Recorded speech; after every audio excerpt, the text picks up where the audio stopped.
Salah satu bentuk komitmen PUPR adalah terkait dengan ketersediaan akses air minum aman, yaitu dengan memastikan bahwa seluruh sumber air yang digunakan oleh Pamsimas itu harus memenuhi syarat. Itu satu. Yang kedua, bahwa seluruh desa-desa Pamsimas itu harus berperilaku hidup sehat. Kenapa? Karena kalau di lingkungan masyarakat masih ada sanitasi yang buruk, itu akan menimbulkan resiko kontaminasi. Kemudian yang ketiga, yaitu perilaku CTS. Kenapa masih tetap ada di Pamsimas? Karena sekarang saya coba tanya ke Bapak Ibu semua, siapa yang tadi pagi BAB, cebok? Kita tahu bahwa di Indonesia cebok masih pakai tangan, karena tisu belum menjadi sebuah habit atau kebiasaan. Saya ingin tanya kepada Bapak Ibu semua, yang tadi cebok dan cuci tangan pakai sabun. Ayo silahkan introspeksi masing-masing. Ayo angkat tangan. Oke ya. Yang cebok pakai sabun. Kenapa? Masih banyak perilaku dari kita semua yang cebok hanya menggunakan air tanpa sabun. Padahal tinja manusia itu ada lemak. Kalau orang Jawa bilang licin. Berarti di tangan kita itu ada tinja. Bagi ibu-ibu, kalau kita cebok tidak cuci tangan pakai sabun, habis itu pegang sayuran, maka kita memberikan tinja kepada anak kita, suami kita.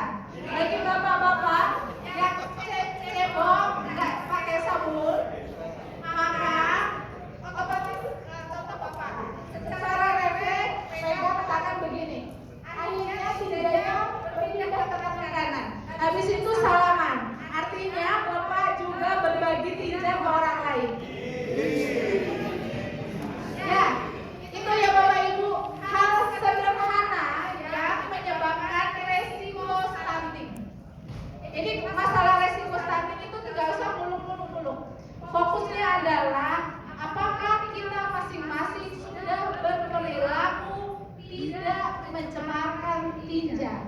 Itu ya. Jadi kenapa Pamsimas concern kepada promkes? Itu dasarnya. Lanjut.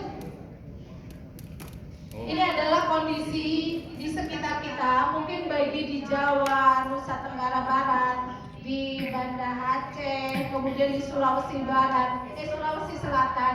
Mungkin ini tidak menjadi masalah karena sudah Kabupaten ODM. Tetapi bagi di Kalimantan Selatan, karena saya masih menemukan kondisi di tengah itu, jadi perilaku BABS masih sangat banyak kita temukan. Lanjut, ada juga yang buangannya walaupun sudah punya jamban, tapi tetap dibuang di kolam, di selokan, di sungai. Itu adalah salah satu sumber pencemaran yang menyebabkan adanya E. coli di air, baik itu di sumber air maupun ke seluruh jaringan perpipaan. Oke, lanjut. Ini artinya adalah bahwa walaupun sudah tersedia sarana sanitasi, tetapi tidak ada perubahan perilaku, itu juga akan membuat sarana sanitasi di desa-desa dampingan kita itu tidak termanfaatkan. Sehingga walaupun Pamsimas tidak membangun sarana sanitasi, tapi kita memberikan edukasi, ya, pentingnya perubahan perilaku untuk stop BABS, adopsi cuci tangan pakai sabun, dan sekarang ditambah satu, yaitu terkait dengan kesadaran untuk mengamankan air minum. Contoh, saya juga bertanya berikutnya ke teman-teman semua. Adakah yang di rumah menggunakan air dispenser? Hampir semuanya. Pertanyaan berikutnya, apakah dari beli dispenser sampai jebol pernah dicuci? Jadi kalau misal Bapak Ibu menggunakan air kemasan, yaitu air galon, tapi dispenser tidak pernah dicuci, itu sebetulnya sama saja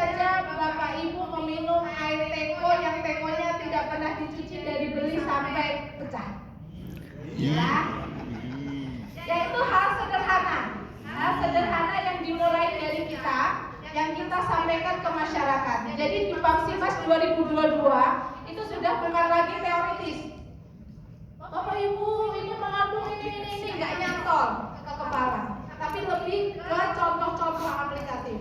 Kenapa saya sampaikan begitu? Prokes ini kan sudah dari Pamsimas 2008 sampai 2022, berapa puluh tahun? 14 tahun.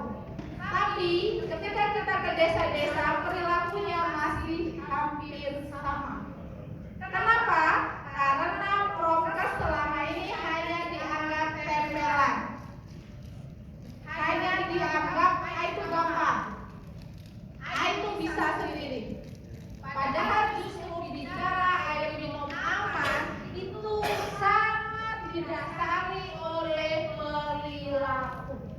Saya titip di situ. Jadi Pamsimas 2022 sudah tidak lagi belajar teori, tapi apa yang harus kita lakukan. Lanjut. Ini saya titip karena hampir pada saat kami uji petik, ternyata RRK-nya alhamdulillah copy paste.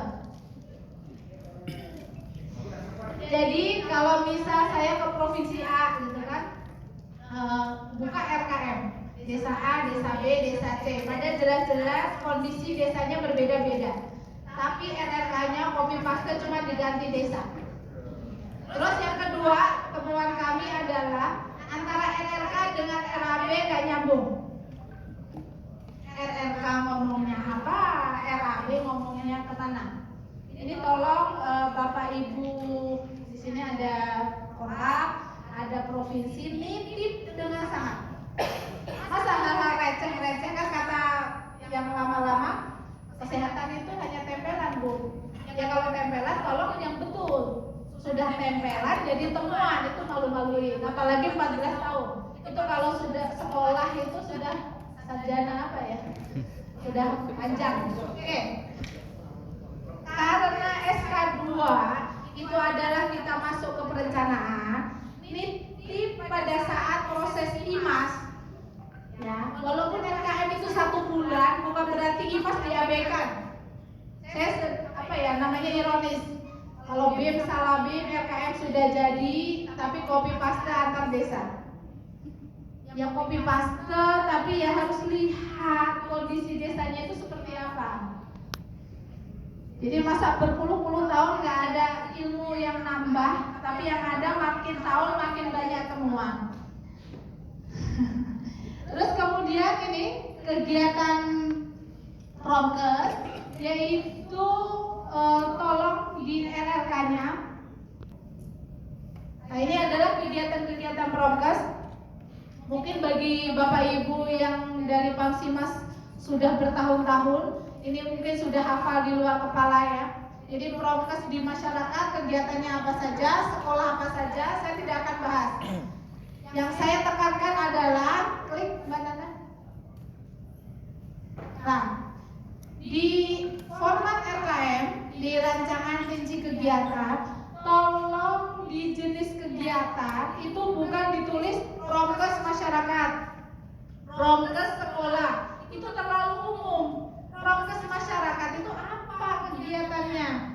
Jadi kalau misal prokes di masyarakat, misal di desa A masih ada yang BAPS 20, berarti kan perlu kegiatan namanya pemicuan. Ditulis di jenis kegiatan pemicuan, di mana, berapa kali. Itu satu. Yang kedua, demo CTPS di masyarakat, di mana. Kemudian mungkin ada kegiatan-kegiatan pemantauan. Silahkan itu yang ditulis. Jadi bukan globalan prokes masyarakat, prokes sekolah.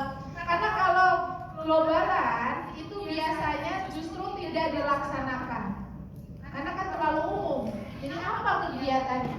Lanjut. Ini adalah contoh.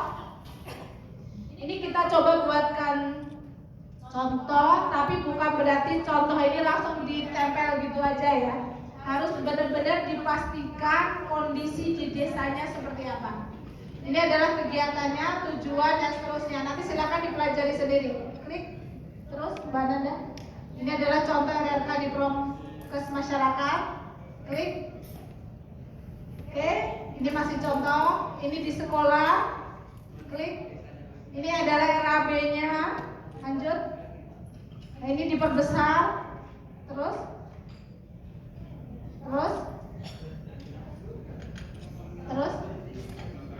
Nah, artinya adalah di RAB-nya juga tolong didetailkan. Jangan gelondongan. Kalau gelondongan itu ya tadi kecenderungan untuk ya sudah satu paket gitu.